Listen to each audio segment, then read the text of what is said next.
satu ya? Ya. Oke. Sebelum mulai, kalian belum pada kenal ibu kan? Belum. Ibu mau memperkenalkan diri dulu boleh? Boleh. Oke. Pakai pantun. Cakep. Biar apa? Biar ini. Oke. Jawab cakep ya. Cakep. Belum. Kuat-kuat si kayu jati. Cakep. Cocoknya dijadikan lemari. Cakep. Biar cinta tumbuh di hati. Asik. Izinkan saya memperkenalkan diri. Ah. Lagi. Sarapan pagi soto berkuah. Cakep. Minumnya buyung upi. Cakep. Perkenalkan saya Nadia Nurhaliza, lulusan dari PTB UPI. Karena ini jam-jam terakhir ya, jam-jam rawan. Gimana kalau kita lakukan tepuk fokus dulu? Boleh. Kayak berdiri ya tuh. Iya makanya ini ibu tunjukin. Yuk berdiri yuk. Jadi fokus. Fokus. Bersemangat.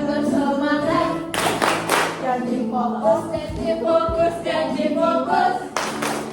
Sampai fokus saya bisa saya fokus saya paham saya fokus saya bisa saya paham. Semangat bersemangat. Janji fokus. Saya fokus saya bisa saya fokus saya paham saya fokus saya bisa saya paham. Semangat bersemangat.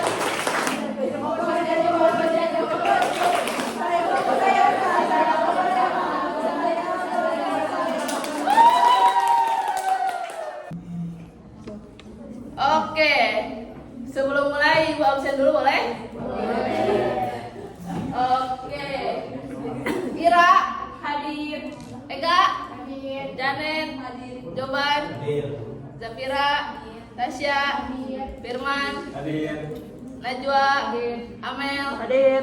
Oke, hadir semua ya? Baik, di sini ibu akan membahas tentang berbagai profesi dan peluang berwirausaha dalam konstruksi. Oke? Kita sebelum itu kita nonton dulu. Ibu ada video. Boleh ditonton dulu ya. Dia membuat desainnya. Untuk situ ini dia yang melaksanakan bangunan untuk dari proses rangkaian yang memproduksi segala macam ini dasar tahu ya sih. Ini adalah environmental engineer dia sebagai guna itu dia fokusnya pada dampak lingkungan dari proyek itu apakah nanti ada limbahnya atau lain sebagainya dia fokus pada lingkungan. Dan ada komen atau wadon ini mengawas perjalanan konstruksi komen. Dan karena seperti yang fokus pada kayu tentang kayu fokus yang biasa menggunakan kayu. Lagi berkaitan kerja batu bisa yang membuat tembok ya dengan metal dari kayu memasang metal tembok kayu. Ada unsur spesialis untuk pekerjaan atap. Ada plumber untuk spesialis pekerjaan pipa. Ada mobil untuk pekerjaan emas menyimpan besi. Ada airworker pekerjaan besi. Jadi kalau mobil ini yang dia menyimpan besi dan emas lain ini dia membuat tangkal besi yang masang besi yang airworker. Dan ada electrician dia fokus pada kelistrikan. Yang ada dari installer ini kerja yang tanggung jawab pada pemasangan dari seperti Nixon seperti tembok. Kemudian ada organizer kerja yang tanggung jawab pada proses civil spine dia punya ini tanggung jawab pada Oke, ngerti gak apa yang ditampilin? Ngerti. Jelas? Udah tuh ya? Udah aja. Oke, sekarang ibu mau nanya. Nah, nanti kalau udah gede kalian mau jadi apa? Jadi orang sukses. Ibu rumah tangga. Dari tadi yang video udah ditentu, yang tadi yang video yang ditonton, udah gede kalian mau jadi apa? Jadi direktur. PM. Project manager. Jadi owner, bikin konser, kontraktor, Project manager. Oke, keren-keren ya cita-citanya. Semoga nanti kalau udah gede terwujud ya. Mau jadi. Oke. CPU. Biar ibu jelasin dulu biar kalian paham ya mau jadi apa nanti kalau udah gede. Oke. Tujuan pembelajarannya itu di sini peserta didik mampu mengidentifikasi dasar-dasar profesi dan kewirausahaan dalam bidang konstruksi dan perumahan. Lalu mampu mengidentifikasi peluang berwirausaha dalam bidang konstruksi dan perumahan. Lalu mampu mengonsepkan dan memproseskan dan mengimplementasikan produk-produk kewirausahaan. Oke, di sini ada dasar-dasar profesi. Salah satunya ada arsitek. Arsitek itu apa? Yang merancang. Membuat gambar.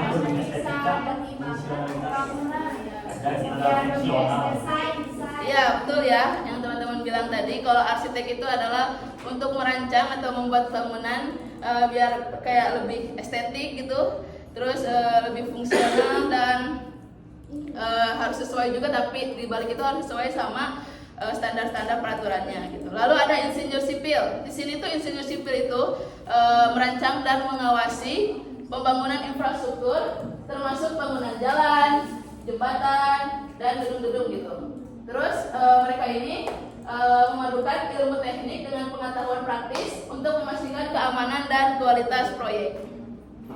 Lalu di sini ada kontraktor. Kontraktor itu apa? Yang menjalankan proyek yang bikin melaksanakan.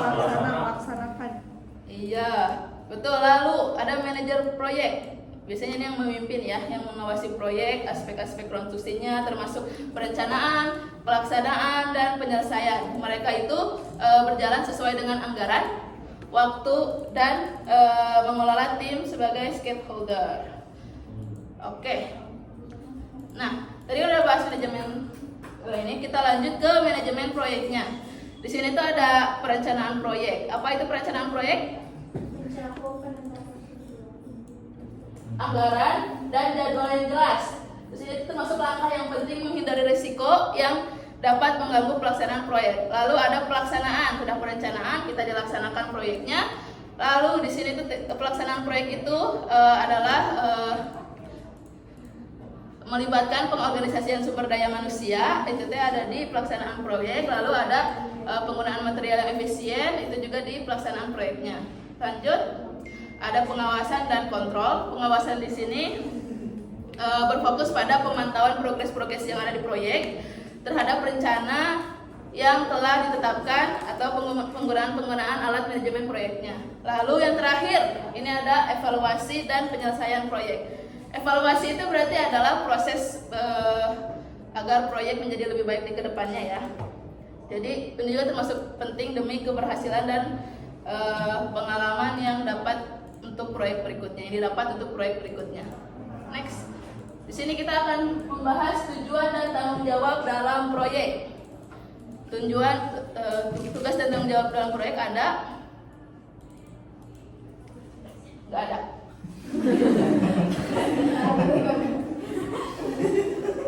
Jadi ada apa enggak ada?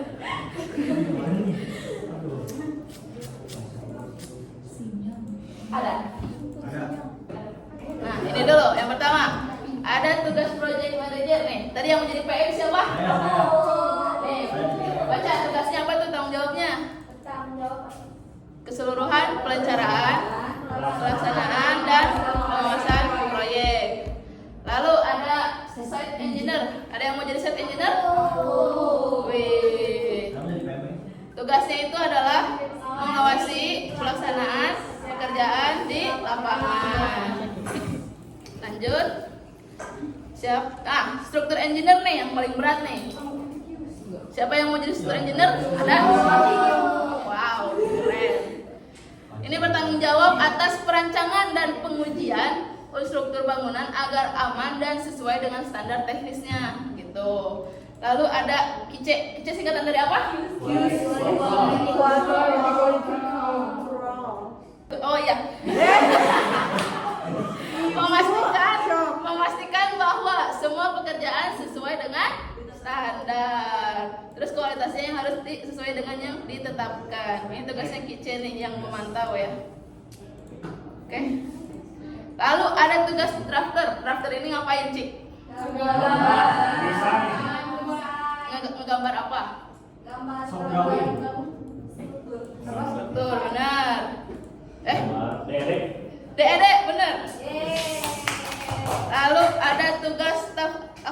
akuntansi. Di sini sebenarnya bukan termasuk S9, tapi di setiap proyek harus ada staf-staf akuntansinya untuk yang mengurusi tentang keuangan gitu. Transaksi-transaksi ini tugasnya staf akuntansi. Lalu ada administrasi umum. Tugas administrasi umum itu yang mengurusi dokumen-dokumen, benar. Lalu ada komunikasi-komunikasi antara departemen. Ini tugasnya administrasi umum. Lalu ada tugas mekanik. Tugas mekanik apa nih? Iya, biasanya kalau misalnya di proyek-proyek ada kerusakan gitu, bisa calling tugas mekanik, panggil aja, nanti juga datang. Oke? Lalu ada QA itu singkatan dari apa? Quantity, bukan quality. Oke, tugasnya apa? Mengelola dan menghitung kebutuhan material serta biaya konstruksi mereka, bekerja sama dengan tim untuk menyiapkan anggaran yang akurat dan mengontrol pengeluaran. Gitu. Itu tugasnya QA berarti. Lalu tugas arsitek engineer. Beda ya tadi sama drafter. Apa coba bedanya? Kalau ini buat gambar-gambar arsitek. Iya, kalau ini harus lebih mendingan estetikanya ya. Terus harus sesuai lah sama kemauan klien kalau misalnya mau bikin suatu proyek. Next, kita masuk ke bidang kewirausahaannya. Kalau tadi kan tentang proyeknya, sekarang tentang kewirausahaannya. Di sini ada beberapa peluang bisnis yang bisa ibu tawarkan. Bisa ibu tawarkan. Nih, kalian mau minatnya kemana? Apakah kalian akan membuat penyewaan properti? Ada penyediaan material, atau akan membuka jasa pengawasan, atau akan jasa pelaksanaan, atau jasa perencanaan? Kalau mau jadi pebisnis, kalian niatnya mau yang mana? Penyedia material,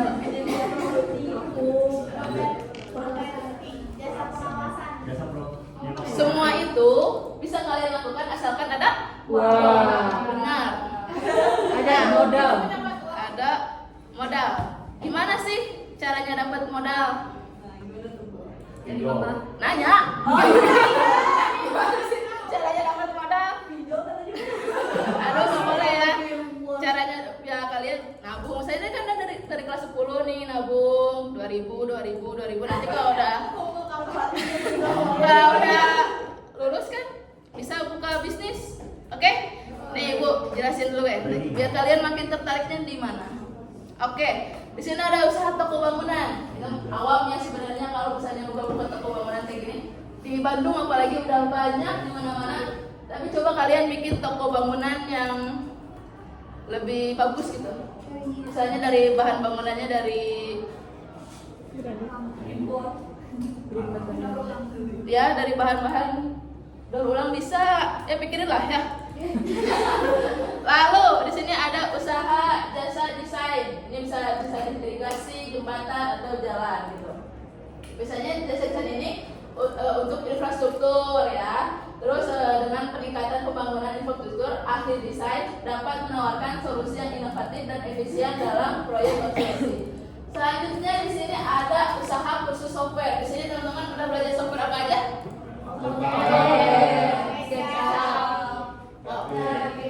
Benar-benar baru kelas 10 ya? Tapi udah bisa semua? Ya. Nah, nanti kalian saja fokus aja di situ. Nanti kalian buka jasa kursus software gitu. Tapi bukan untuk joki-joki ya, bukan. Tapi emang yang benar gitu. Nah, di sini itu untuk khusus software. Lalu ada usaha pembuatan blog atau website bertema konstruksi. Biasanya ini terus bisa menjadi sumber-sumber gitu, sumber-sumber kalau misalnya kalian ada di internet, nah kalian yang bikin web atau blognya, ya. Oke. Lalu ada usaha produsen besi bagel dan cakar ayam. Itu biasanya buat apa? Iya benar. Struktur, pokoknya untuk struktur ya. Kalian bisa nih usaha di bidang ini. Lalu ada di usaha bengkel. Ini bukan bengkel motor atau gimana ya, tapi bengkel. Oke, lanjut. Kita ke bisnis konstruksi jembatan.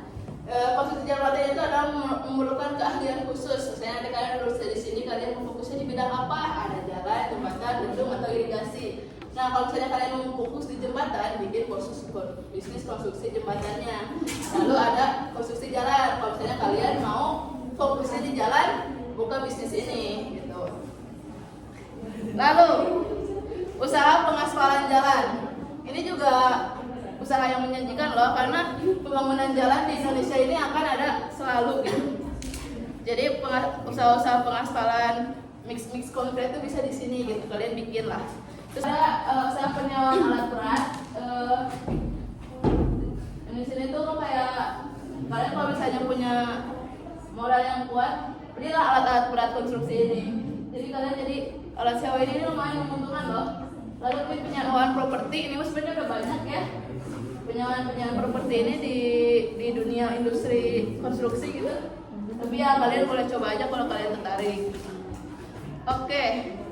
Nah, ini sih katanya ya, di scan barcode ini ada link YouTube tips and trick untuk merancang bisnis plan gitu. Boleh dibuka aja kalau kalian yang udah mau memulai gitu buat bisnis plannya dari sekarang sudah terpikirkan.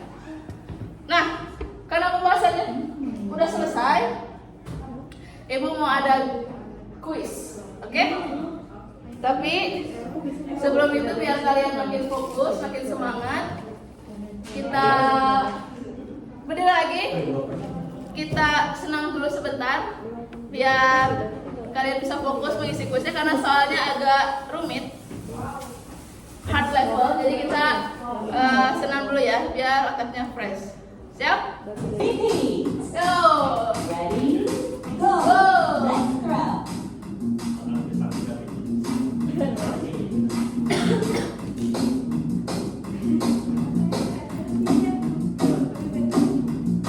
Great!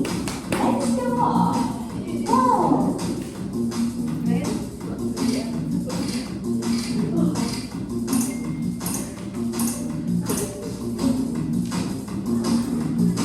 Great job. Let's do Lagi, lebih susah.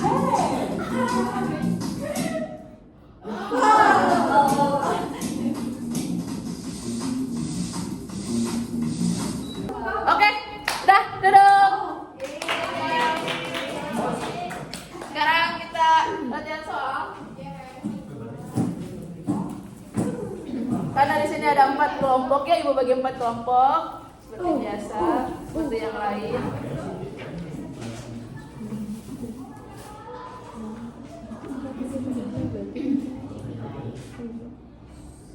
Oke. Ini Ibu akan bagi menjadi 4 kelompok. Jadi kalian isi aja soal-soalnya dengan siapa yang paling tercepat dan jawabannya benar semua. Nanti Ibu akan ada sedikit hadiah. Oke? Ibu timer ya. Nih, Ibu bagiin dulu. 1, 2, 3,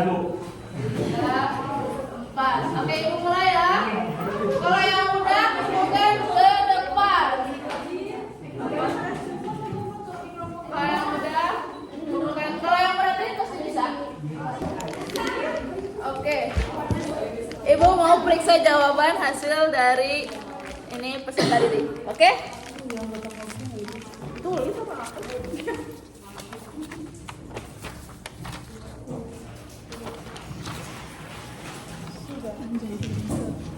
Oke, ini ada kunci jawabannya. Oh my god. Kenapa nggak dari tadi? Wow, pengawasan. Oke. Yang pertama, Ketisla. Di sini aku bantuin. Aktivitas membangun dari pondasi hingga selesai disebut konstruksi. Ada. Lalu kegiatan membuat rencana pengeluaran proyek disebut anggaran. Ada. Nah ini nggak ada nih. Aduh. Raul. Itu adanya RAB. Salah. Jangan menemukan jawaban sendiri, Bu. Nah, ini ada anggaran ada. Ini anggaran ada. Lalu orang yang membuat gambar konsep bangunan disebut drafter. Drafter ada. Aduh, ini nggak ada lagi siapa? Anas, nggak ada. -1. Ini drafter ada. Lalu orang yang berkoordinasi dengan klien dan tim teknis disebut supervisor. Ada. Lalu ada. Lalu tempat untuk kegiatan membangun disebut site. Ada, ini enggak ada. Ini ada. Lalu aku ini merancang bangunan agar indah dan fungsional. Siapakah aku? Arsitek. Ada. Ini ada. Ini enggak ada. Ini ini enggak ada. Lalu tahap awal sebelum memulai proyek dimulai, berisi tujuan, anggaran, dan jadwal. Siapakah aku? Perencanaan. Ya, di dekat. Perencanaan ini nggak ada, ini apalagi ini nggak ada. Oke. Lalu kegiatan untuk memantau progres agar sesuai rencana disebut pengawasan. Mana? Oh. Lagi pengawasan. Ini nggak ada. Ini nggak ada. Ini nggak ada juga. Oke. Lalu bisnis menyewakan bangunan untuk dipakai sementara disebut bisnis properti. Ya, bisnis properti. Ini ada, ini nggak ada, ini nggak ada, ini juga nggak ada. Lalu yang terakhir, ilmu tentang menjalankan dan mengembangkan usaha kewirausahaan disebut kewirausahaan. Di sini kewirausahaan ada di properti.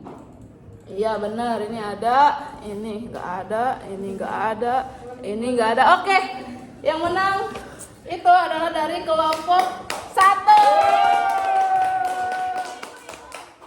Kalau banyak kata yang tersembunyi itu gimana? Kita bahas. Enggak ada di soal. Kenapa ini sih? Ibu bikin soal untuk dijawab, bukan kalian bikin jawaban sendiri. Nah, jadi harus sesuai dengan yang ibu bikin ya. Jadi pemenangnya adalah kelompok 1. Nggak ada, udah, yo. Kelompok 1 boleh maju. Perwakilan. Semuanya.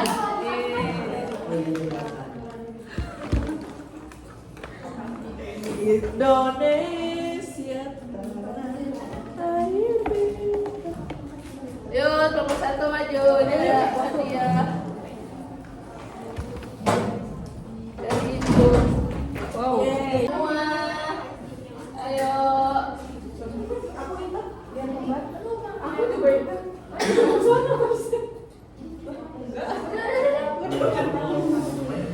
Siap.